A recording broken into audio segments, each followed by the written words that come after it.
Hello, my name is Malcolm. This is Anchor Mascot Applecrisp. Welcome to Between the Pages. Today I am reading Axolotl by Julio Cortazar, translated by Paul Blackburn. There was a time when I thought a great deal about the axolotls. I went to see them in the aquarium at the Jardin des Plantes and stayed for hours watching them, observing them, their mobility, their faint movements. Now I am an axolotl. I got to them by chance one spring morning when Paris was spreading its peacock tail after a wintry Lent. I was heading down the boulevard Port Royal. Then I took Saint Marcel and La Hôpital, and saw green among all that gray, and remembered the lions. I was friend of the lions and panthers, but had never gone into the dark human building that was the aquarium. I left my bike against the gratings and went to look at the tulips. The lions were sad and ugly, and my panther was asleep. I decided on the aquarium, looking obliquely at banal fish until unexpectedly I hit it off with the axolotls. I stayed watching them for an hour and left, unable to think of anything else. In the library at Santa Genevieve, I consulted a dictionary and learned that axolotls are the larval stage, provided with gills, of a species of salamander of the genus Ambystoma. That they were Mexican I knew already by looking at them and their little pink Aztec faces, and the placard at the top of the tank. I read that specimens of them had been found in Africa, capable of living on dry land during the periods of drought, and continuing their life underwater when the rainy season came. I found as their Spanish name, ajolote, and it mentioned that they were edible, and that their oil was used, no longer used, it said, like cod liver oil. I didn't care to look up any of the specialized works, but the next day I went back to the Jardin des Plantes. I began to go every morning and afternoon some days. The aquarium guard smiled perplexedly, taking my ticket. I would lean up against the iron bar in front of the tanks and sit to watching them. There was nothing strange in this, because after the first minute I knew that we were linked, that something infinitely lost and distant kept pulling us together. It had been enough to detain me that first morning in front of the sheet of glass where some bubbles rose through the water. The axolotls huddled on the wretched narrow. Only I can know how narrow and wretched floor of moss and stone in the tank. There were 9 specimens, and the majority pressed their heads against the glass, looking with their eyes of gold at whoever came near them. Disconcerted, almost ashamed, I felt it a lewdness to be peering at these silent and immobile figures heaped at the bottom of the tank. Mentally, I isolated one, situated on the right, and somewhat apart from the others, to study it better. I saw a rosy little body, translucent. I thought of those Chinese figurines of milky glass, looking like a small lizard about 6 inches long, ending in a fish's tail of extraordinary delicacy, the most sensitive part of our body. Along the back ran a transparent fin which joined with the tail. What obsessed me was the feet, of the slenderest nicety, ending in tiny fingers of minutely human nails.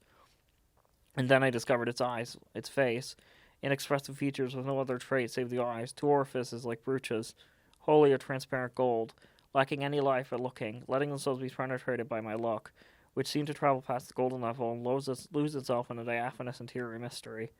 A very slender black halo ringed the eye, and etched it onto the pink flesh, onto the rosy stone of total likeness to a statuette corroded by time. The mouth was masked with the triangular point of the face. Its considerable size would be guessed only in profile. In front, a delicate crevice barely slit the lifeless stone. On both sides of the head, where the ear should have been, there grew 2 tiny sprigs, red as quick about it.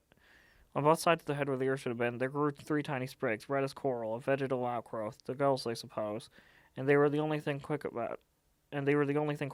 Every 10 or 15 seconds, the springs picked up stiffly and again subsided. Once in a while, a foot would barely move. I saw that the diminutive toe was poised mindly on the moss. It's that we don't enjoy moving a lot, and the tank is so cramped. We barely move in any direction, and we're hitting one or the other to our tail or our head. Difficulties arise, fights, tiredness. The time feels like it's less if we stay quietly. It was their quietness that made me lean towards them, fascinated the first time I saw the axolotls. Obscurely, I seemed to understand their secret will, to abolish space and time with an indifferent immobility. I knew better later. The gill contraction, the tentative reckoning of the delicate feet on the stones, the abrupt swimming, some of them swim with a simple undulation of the body, proved to me that they were capable of escaping their mineral lethargy in which they spent whole hours. Above all else, their eyes obsessed me. In the standing tanks on either side of them, different fishes showed me the simple stupidity of their handsome eyes so similar to our own. The eyes of the axolotl spoke to me of the presence of a different life, of another way of seeing. Gluing my face to the glass, the guard would cough fussily once in a while. I tried to see better those diminutive golden points, that entrance to the infinitely slow, remote world of those rosy creatures. It was useless to tap with one finger in the glass directly in front of their faces. They never gave the least reaction.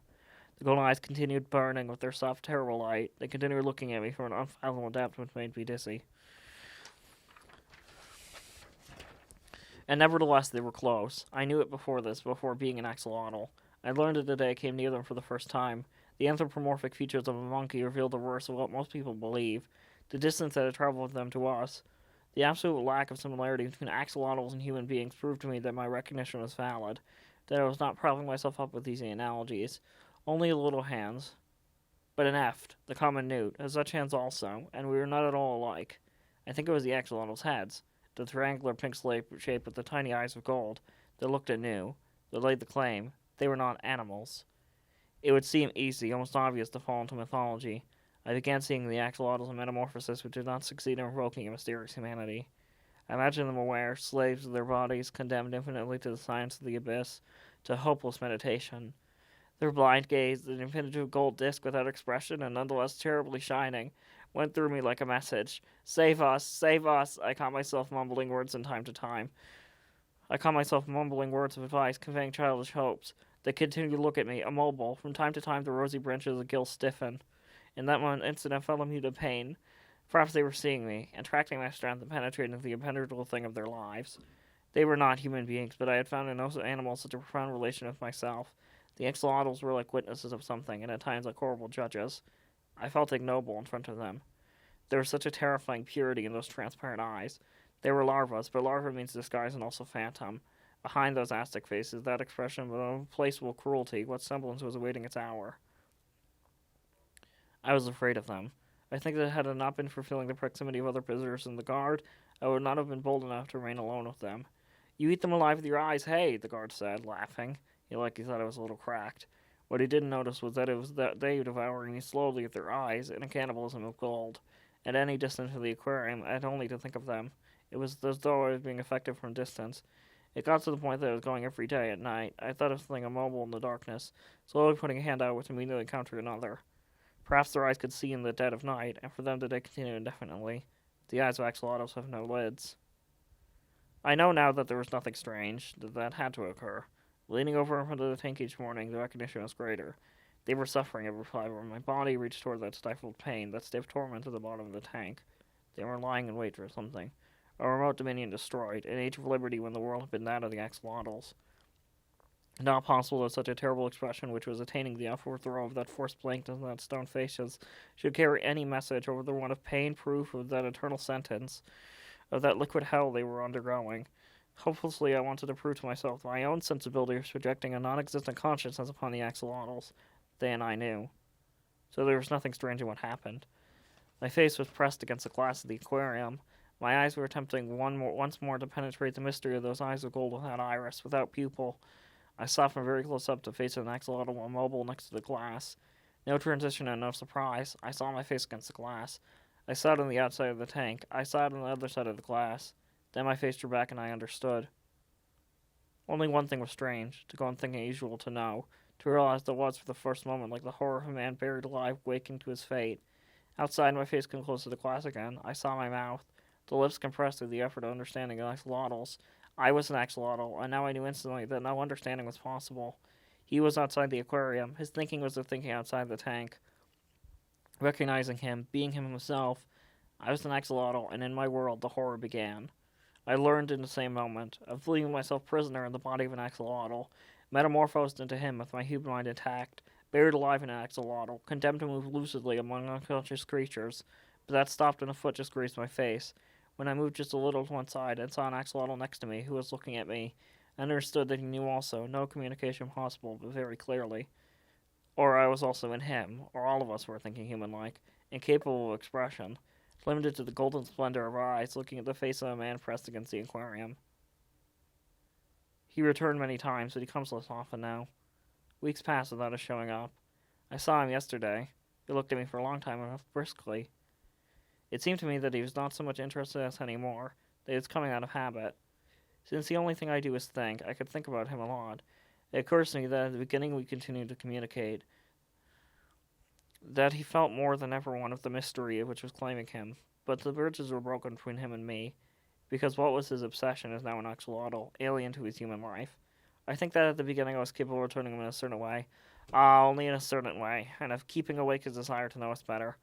I am an axolotl for good now, and if I think like a man, it's only because every axolotl thinks like a man inside his rosy stone semblance.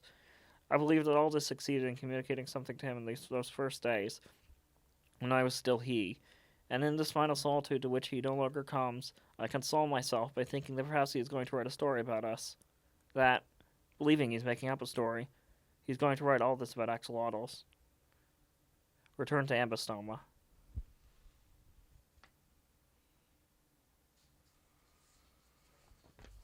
Thank you. Join me next time for another edition of Between the Pages. My name is Malcolm. This is Apple Crisp. See you next time.